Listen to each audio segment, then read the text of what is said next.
Picture this. It's the late 1930s. The world is teetering on the brink of war, and the sound of big band swing is the dominant pulse of American popular music. Now picture a stage, not in a church hall, but in a sophisticated New York City nightclub. A full orchestra is playing, but all eyes are on the woman front and center. She's black, she's dressed to the nines in a sparkling gown, and she's holding a guitar. But she's not just strumming it. She's playing it with a fire and a flair that no one has ever seen from a woman. Her fingers fly across the fretboard.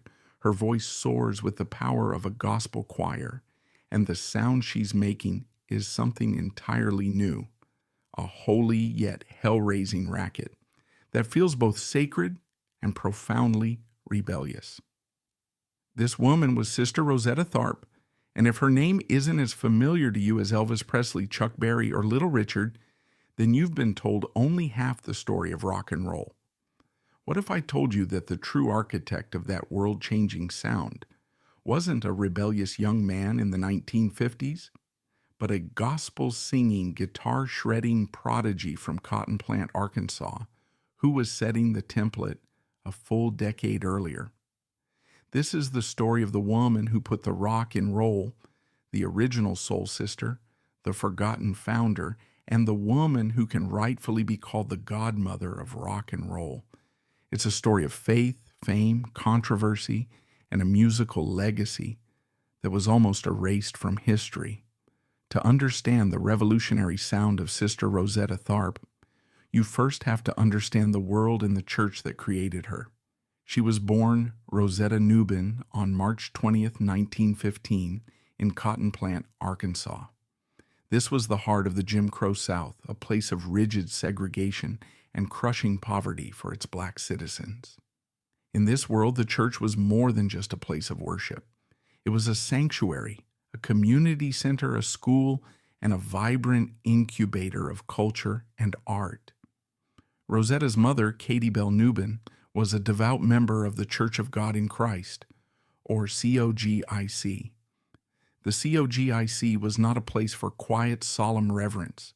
It was a Pentecostal denomination born from the Azusa Street Revival, and its services were joyous, expressive, and deeply musical.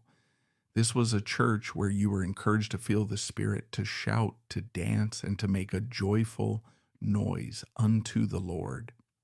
Music wasn't performed at the congregation, it was created by the congregation. And crucially, the COGIC was a place where women were not only allowed but encouraged to take active leading roles as evangelists and musicians. This environment was the fertile soil from which a talent like Rosetta's could spring. It gave her a stage, it gave her a voice, and it taught her that music was a powerful physical and spiritual force. From her earliest moments, it was clear that little Rosetta was a prodigy. She began singing and playing the guitar at the age of 4, and by 6, she was a performing marvel, billed as Little Rosetta Nubin, the singing and guitar-playing miracle. Her mother, recognizing her daughter's extraordinary gift, took her on the road. They became part of a traveling evangelical troupe, performing at church conventions and tent revivals all across the South. Young Rosetta wasn't just a cute kid. She was a polished and powerful performer, absorbing blues licks from itinerant workers and developing a stage presence that was captivating. She was learning to command an audience, to channel emotion through her instrument, and to blend the sacred message of her lyrics with the decidedly secular rhythms of the blues. This fusion, learned at the feet of her mother in the dusty tent revivals of the South, would become the defining characteristic of her entire career. In the mid-1920s, as part of the Great Migration, Rosetta and her mother moved north, first to Chicago and then to New York City. This was a journey from the rural, religious South to the urban, secular North, and it would profoundly shape Rosetta's career. In New York, her talent was too big to be contained within the four walls of the church. She was discovered by a talent scout, and in 1938, at the age of 23, she did something that was, for a gospel singer, both unthinkable and revolutionary. She signed a recording contract with Decca Records, a major mainstream label, and took the stage at one of the most famous nightclubs in the world, the Cotton Club. The Cotton Club in Harlem was the pinnacle of New York nightlife, a place synonymous with jazz, glamour, and sophisticated sin. It was the home of Duke Ellington and Cab Calloway. And into this secular temple of sound walked Sister Rosetta Tharpe. On October 31st, 1938, she stood on that famous stage backed by Cab Calloway's orchestra and recorded the songs that would make her a star and generate her first major controversy. One of those songs was Rock Me. It was a song that walked a tightrope between the sacred and the profane. She was singing about being rocked in the arms of the Lord, but the bluesy groove and the sultry delivery could easily be interpreted in a more worldly way. To the mainstream audience at the Cotton Club and those who bought the records, it was a sensational, energetic new sound. But to her core constituency in the gospel world, it was blaspheme. The backlash from the church community was swift and severe. How could a gospel singer, a sister, perform the Lord's music in a nightclub, a den of iniquity where people drank, smoked, and danced? How could she take the sacred and mix it with the blues, the so-called devil's music? For many it was a betrayal, a selling out of her spiritual gift for worldly fame and fortune. Rosetta, however, saw it differently. She famously argued, "Can't no one play a guitar like me? I know that, and I've got a message for the world, and that's it." She believed her talent was a form of ministry, and if she could reach more souls in a nightclub than in a church, then that's where she would go. This decision placed her in a permanent state of tension, a woman with one foot in the church and one in the nightclub, a sacred artist who became a secular star. It was a conflict that would follow her for the rest of her life, but it was also the very source of her creative genius. While her crossover success was groundbreaking, what truly set Rosetta Tharpe apart and cemented her place as a foundational figure of rock and roll was her guitar playing. In an era when the guitar, especially in a band context, was largely a rhythm instrument, and when female instrumentalists were a rarity, Rosetta Tharpe was a lead guitarist of astonishing skill and revolutionary vision. She wasn't a girl with a guitar, she was a guitar hero, decades before the term was even invented. Early in her career, she played acoustic archtop guitars, like the Gibson L5, but she was one of the very first artists to embrace the electric guitar, seeing its potential for volume, sustain, and distortion. By the early 1940s, she was often seen with a Gibson ES-150, the same model that another pioneer, Charlie Christian, was using to revolutionize jazz guitar.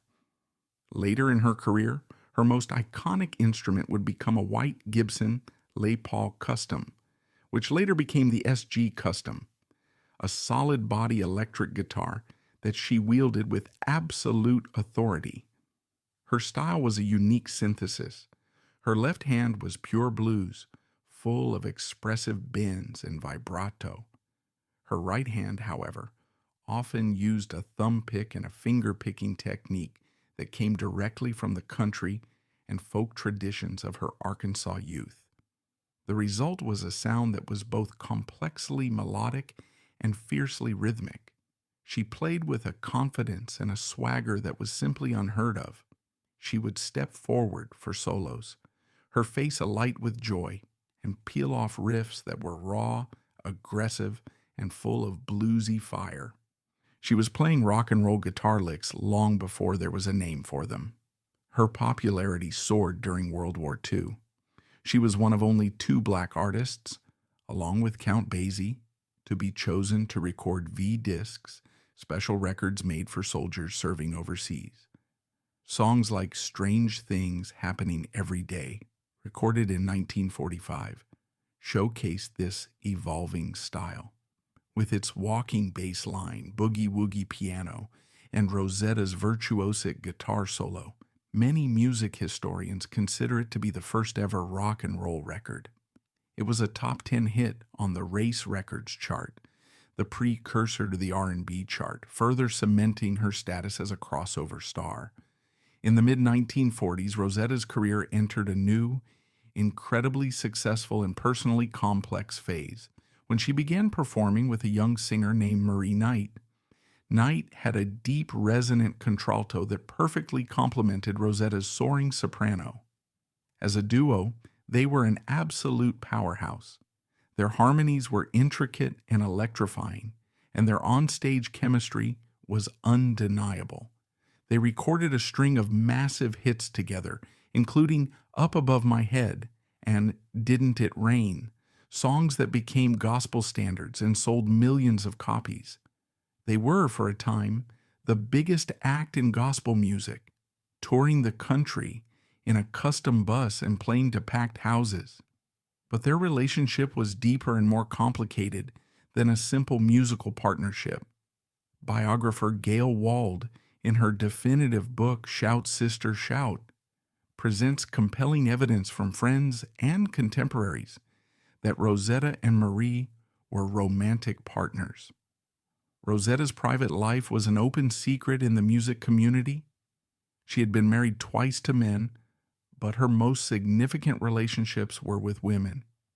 This makes her not only the godmother of rock and roll, but also a pioneering queer icon, a woman who lived her life with a quiet defiance of the rigid, sexual, and social norms of her time. The partnership with Marie Knight ended in tragedy. In the early 1950s, Marie's 2 children and her mother died in a house fire. The immense grief understandably shattered Marie and effectively ended their musical collaboration. Rosetta was once again on her own, and the landscape of popular music was beginning to shift. By the early 1950s, Sister Rosetta Tharpe was a veteran star facing a problem: how to stay relevant. The gospel world was still wary of her, and the secular R&B scene was getting crowded with new, younger artists. Her solution was one of the most bizarre, brilliant, and revealing acts of showmanship in music history. In 1951, she decided to get married for a 3rd time to Russell Morrison, who would also become her manager. But this would be no private ceremony. Rosetta planned her wedding as a massive public spectacle, a concert and celebration held at Griffith Stadium in Washington, D.C. She sold 25,000 tickets to the event. Fans flocked to the ballpark to see Sister Rosetta walk down the aisle in a lavish wedding gown, followed by the ceremony itself, and then a full-blown concert where she performed still in her wedding dress with her brand new electric guitar. She reportedly made a fortune from the event. It was a surreal and masterful piece of self-promotion, a way to reclaim the spotlight and reassert her stardom. It showed her incredible business savvy and her deep understanding of the entertainment world, but it also hinted at a certain desperation, the need for a veteran performer to pull out all the stops to compete in an industry that was already beginning to forget her contributions. The irony of the 1950s is that as rock and roll, the very music Sister Rosetta Tharpe had helped to create, exploded into the mainstream, her own star began to fade in the United States. The new faces of this rebellious sound were young white men: Elvis Presley, Bill Haley, Jerry Lee Lewis.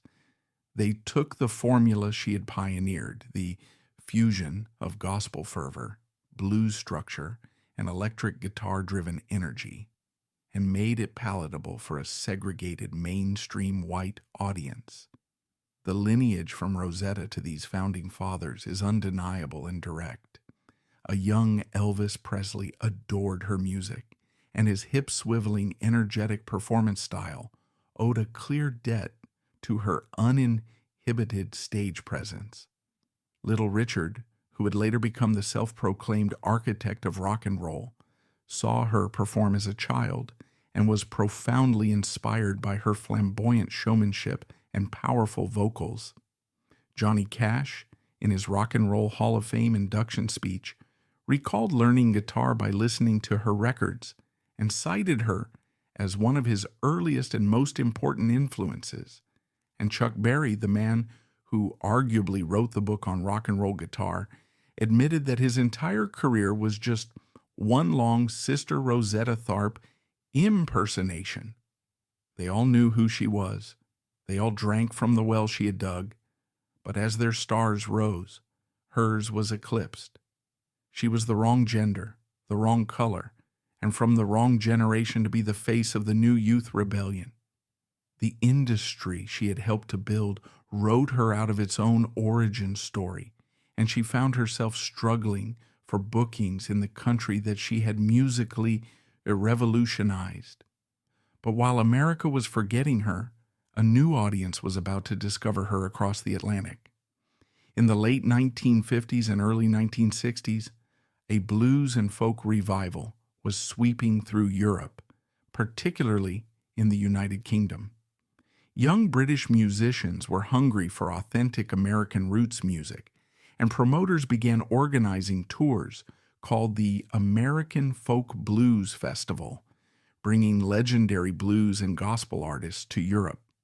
In 1964, Sister Rosetta Tharpe was invited to join the tour.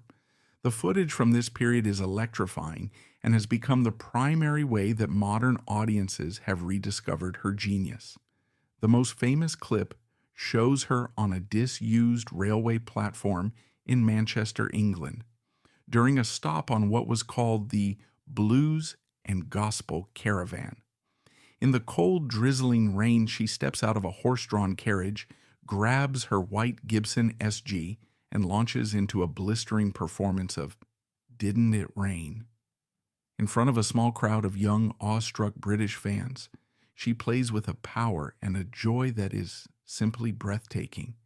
She is a force of nature, her voice booming, her fingers flying, her entire being radiating a pure love for the music. In that audience and others like it across the UK were the young men who would soon lead the British invasion, future legends like Eric Clapton, Jeff Beck, and Keith Richards.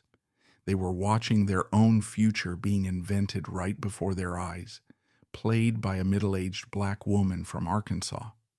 This European revival gave her a renewed sense of purpose and a deep appreciation that she was no longer finding at home. Rosetta Tharpe spent much of the 1960s touring Europe, where she was revered as a living legend.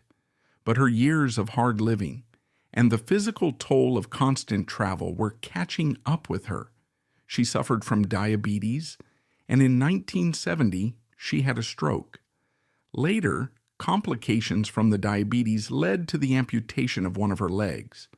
Despite her declining health, she continued to perform when she could, her spirit undiminished. She was scheduled for a recording session in Philadelphia on October 9th, 1973. On the morning of that session, she suffered another, more severe stroke. She died later that day. She was 58 years old. The godmother of rock and roll, the woman whose music had inspired a generation of legends, passed away in relative obscurity. She was buried in an unmarked grave in Philadelphia, a final tragic symbol of how her monumental contributions had been overlooked and forgotten by the mainstream music world. So why was she forgotten? The reasons are a complex and uncomfortable mix of race, gender, and the politics of memory. The music industry, then as now, found it easier to sell the story of rock and roll as a rebellious creation of young white men. The narrative of Elvis shaking his hips or Jerry Lee Lewis pounding his piano was a simpler, more commercially viable story than that of a middle-aged black woman who came out of the church. Her identity as a queer woman, while an open secret, further complicated her legacy in an era that demanded conformity. For decades, she was a footnote, a name known only to die-hard musicologists and the rock stars who knew they owed her a debt, but a legacy that powerful cannot stay buried forever. Beginning in the 1990s, a slow process of rediscovery began. Music critics, historians, and a new generation of musicians started to uncover her story and champion her work. Gail Wald's biography provided the scholarly foundation for a reevaluation of her career. In 2007, a tribute album was released, and in 2008, a benefit concert was held to finally place a proper headstone on her grave. The inscription reads, "She would sing until you cried, and then she would sing until you danced for joy. She kept the church alive and the saints rejoicing." The ultimate recognition came in 2018, when Sister Rosetta Tharpe was finally inducted into the Rock and Roll Hall of Fame in the Early Influences category. It was a long overdue acknowledgement of her foundational role, a formal admission that the history books had been wrong, or at the very least, woefully incomplete. The story of Sister Rosetta Tharpe is more than just a music biography. It is a story about the very roots of American culture. It's a story of incredible talent, fierce independence, and unwavering resilience. She was a woman who navigated the treacherous terrain of race, gender, and religion to create a sound that was entirely her own, a sound that would change the world. She took the sacred music of her youth and infused it with the raw, secular energy of the blues, and in doing so, she laid down the tracks for the rock and roll train. She was a living contradiction, a devout Christian who played in nightclubs, a gospel singer who shredded on an electric guitar, a public figure who lived a private life that defied convention. She was a true original, a trailblazer whose impact is only now being fully understood. Her life is a powerful lesson in how history is written and how it can be rewritten, a reminder that the most important voices are often the ones we have to listen the hardest to hear. Her spirit, once silenced and buried, is now shouting louder than ever, and the world is finally, thankfully, dancing for joy.